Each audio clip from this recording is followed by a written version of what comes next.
Why American food is banned in Europe. Now, we've done a couple of videos like this where somebody breaks down usually specific ingredients or a way that we spray our vegetables, things that are just put inside of our food that is not allowed in a lot of your guys' countries. Usually Red 40, like all the food dyes are a major one, but I always learn something new every time I watch one. Now, I know you guys enjoy them. You enjoy watching me freak out over the horrible stuff inside of our food here in the States. I enjoy it just because it helps me be more informed and stay away from this kind of stuff. So without further ado, let's hop in, check this one out, coming from the channel, Plain Capital. I'll have a link for their video down in the description below. Smash the like button and let's dive in. By the way, you guys have been recommending this to me since it came out. I think this is one of the most highly recommended videos. I probably had 5 or 6 different submissions come in for this one single video. So, all right, let's dive in and see what we got going on. McDonald's operates in 118 countries. In the UK, their burger bun has about a dozen ingredients. But in the US, the same bun has over 25. And up until 2016, one of those ingredients was a dough conditioner that's also used to manufacture yoga mats and shoes. And the CEO of McDonald's just went viral recently. Did you guys see this video? I saw this getting roasted so bad. This CEO of McDonald's doesn't even look like he actually takes a bite of the burger. If you haven't seen this, go watch it. It is the most awkward video ever. He like has to come out and say like, this is my burger. I'm eating this for lunch, but I'm going to eat it for lunch later. We're just going to do a bite right now. But I am going to have this sandwich as soon as we're finished. Like, bro, no, you're not. Stop it. Recently, eating one of these burgers on camera, calling it the product the entire time. Not the burger, not the food, the product. And honestly, that might be the most accurate description of American food right now. I think they also like showed when he took a bite of it. You can tell he's like, I'm not even gonna make the face. All right, the moment of truth. That is so good.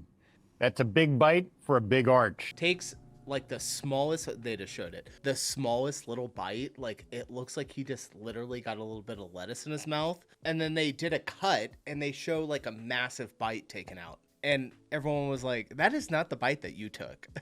Because there are over 3,000 additives approved in the US that are restricted or banned in other developed countries. That many? And every single one of them got there through a regulatory loophole that was created in 1958 and hasn't been meaningfully updated since. So the question isn't whether these companies can make food without these chemicals.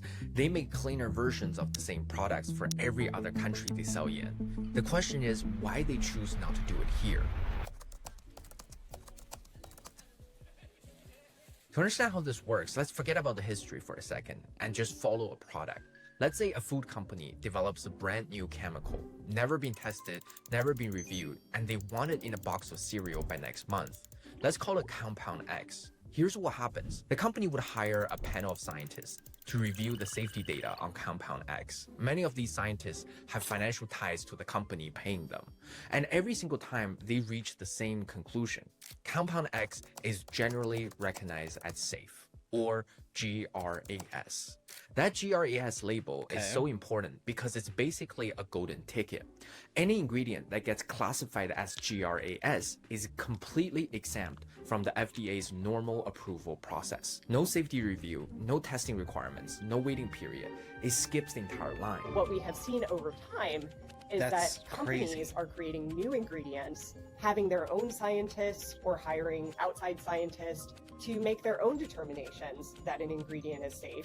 And then once they self-declare that their ingredient is safe, they don't have to go through that pre-market process. The FDA It just sounds crazy.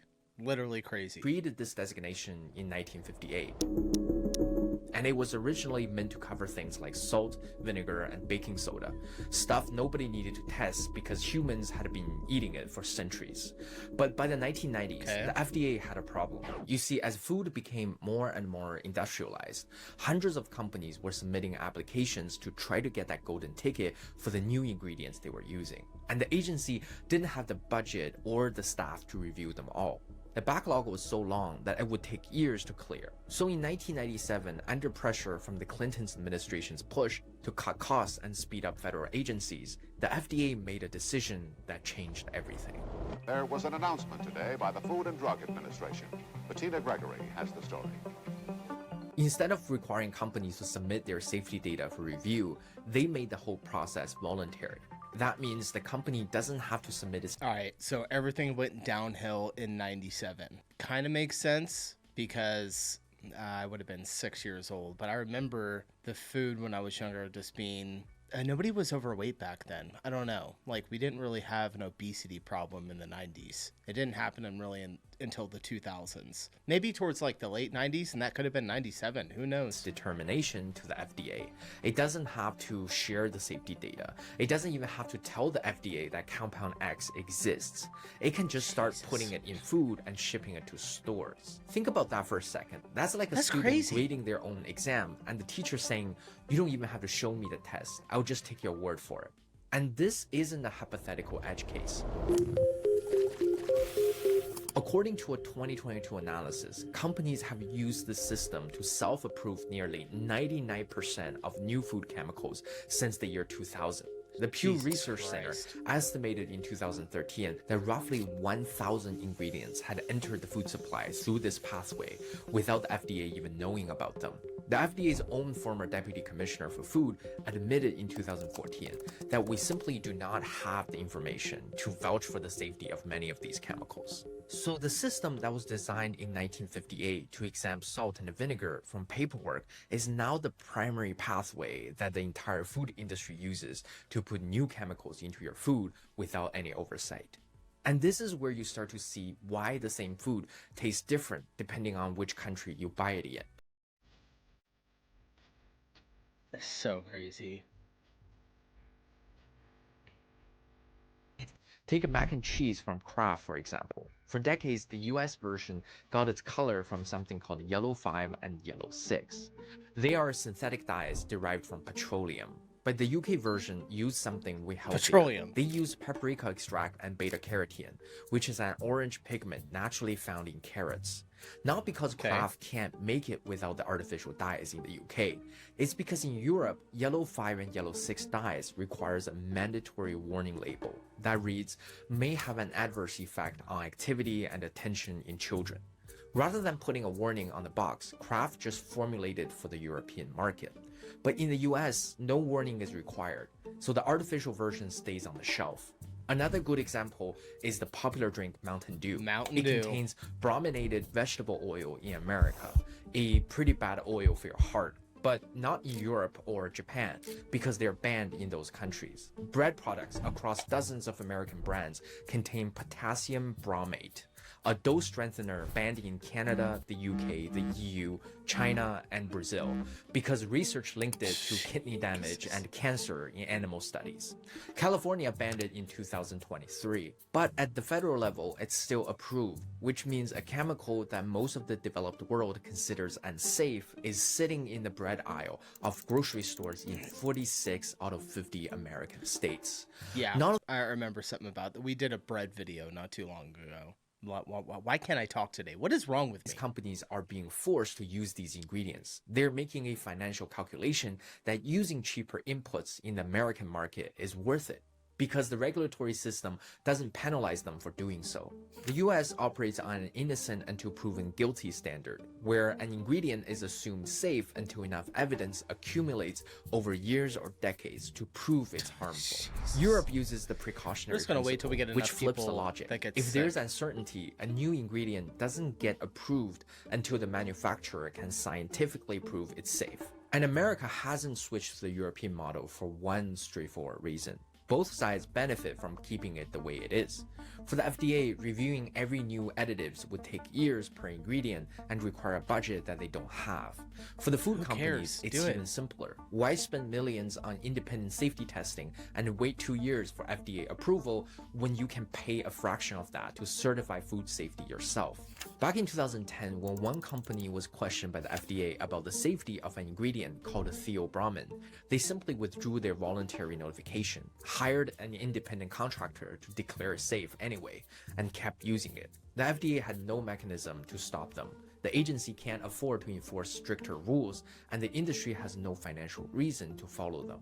That's how a loophole stays open for almost 7 decades. The GRAS loophole is basically a multi-billion-dollar subsidy for whoever can exploit it most creatively. And the companies exploiting it the best are the ones you've never heard of. Okay.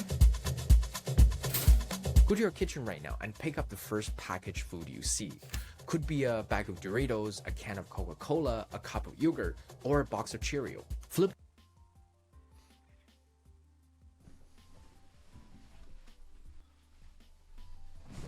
All right. I pulled open my cupboard. This was sitting right up front. We're going to go along with it. I want to see. All right. Flip over and look at the ingredient list. Somewhere on there, you are almost guaranteed to see 2 words. Natural flavors. No artificial flavors or synthetic colors. Hold on. See if we got natural flavors.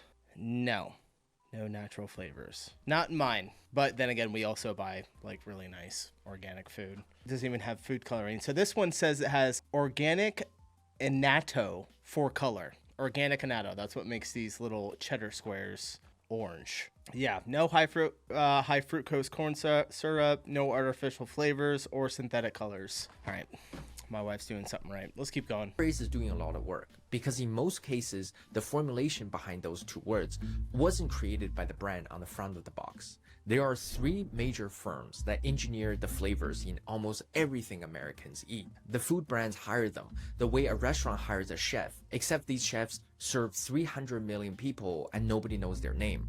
The biggest is a Swiss company called Givaudan. The second is an American company called IFF, which stands for International Flavors and Fragrances. And the third is another Swiss firm called Firmenich. Together, they control over 55% of a market worth over $40 billion a year. Givaudan alone holds roughly a quarter of the global market and offers over 2,200 different strawberry flavors in its category.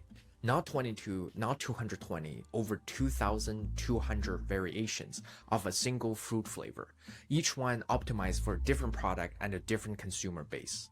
IFF purchases roughly 8,500 raw materials from 2,300 suppliers worldwide, blending them into proprietary compounds that get licensed to the brands you see on the shelf. And every single one of those formulations is legally classified as a trade secret. So when you read natural flavors on the label, you're looking at a formula that could contain dozens of individual chemical compounds, solvents, and preservatives, none of which have been disclosed because trade secret law overrides ingredient transparency laws in the US. And here's why the secrecy matters so much. You guys, why 2 Swiss companies though? What are the Swiss doing? To them. These formulations aren't just about making food taste good, they're engineered to make you eat more. Okay. Food scientists call it the bliss point, the precise combination of sugar, salt, and fat that triggers the strongest craving response without ever making you feel fully satisfied. It's why you can eat an entire bag of chips without feeling full, the same way you would after a home-cooked meal. Your body isn't registering food the same way because the formulation was specifically designed to bypass your satiety signal, the part of your brain that's supposed I'm not gonna lie, this is pretty nefarious. Like, right? to tell you, okay, you're full, stop eating. And the bliss point isn't a general target. It's calculated down to the milligram for each individual product. Researchers have found that there is a specific concentration of sugar where the craving response peaks. And if you go even slightly above that concentration, the product starts to taste too sweet, and people would eat less of it. So the flavor company aren't just making food taste good, they're finding the exact mathematical ceiling of how much pleasure your brain can process before it tells you to stop. And then they're parking the formula right below that line. That's why you reach the bottom of the bag and think, I didn't even realize I was still eating. That was the design working as intended. And the reason these companies guard these calculations so aggressively is because getting the bliss point right on a single product can be worth hundreds of millions of dollars in annual sales. Ultra-processed foods built on these formulations now make up nearly 60% of the average American adult's diet. And the number has been climbing up for decades. And studies are now linking high ultra-processed food consumption to increased rates of obesity, type 2 diabetes, cardiovascular disease, and cognitive decline. But the FDA has no regulatory category for ultra-processed. This means the fastest growing segment of the American diet exists in a complete regulatory blind spot. But the good news is that the FDA was directed in 2025 to explore closing the GRAS self-affirmation loophole. But the rulemaking usually takes years, and food industry will lobby against any changes that increase their costs. And thousands of FDA scientists were fired in April 2025 due to cost-cutting measures. It means the agency now has even fewer resources to enforce the rules it already has. If you want to protect yourself today, I mean, they weren't really doing anything beforehand. Here's something you can do the next time you're at the grocery store. Before you put something in your cart, flip it over and count ingredients. If the list has more than 5 ingredients you can't pronounce or wouldn't find in home kitchen, just put it back. If natural flavors appear in the first 5 ingredients, the product is more engineered than you think.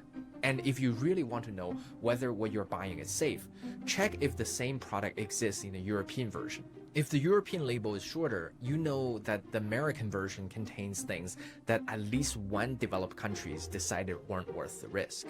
I'm curious to know what you think about ultra-processed food, and let me know your thoughts in the comments. If you enjoyed this deep dive on food, let me give them a like. I'm gonna subscribe too. That was really good. Plain Capital, shout out to Plain Capital. Really good job on that video. I feel like I was correct. I learned a lot of new stuff. One that the Swiss are trying to poison Americans.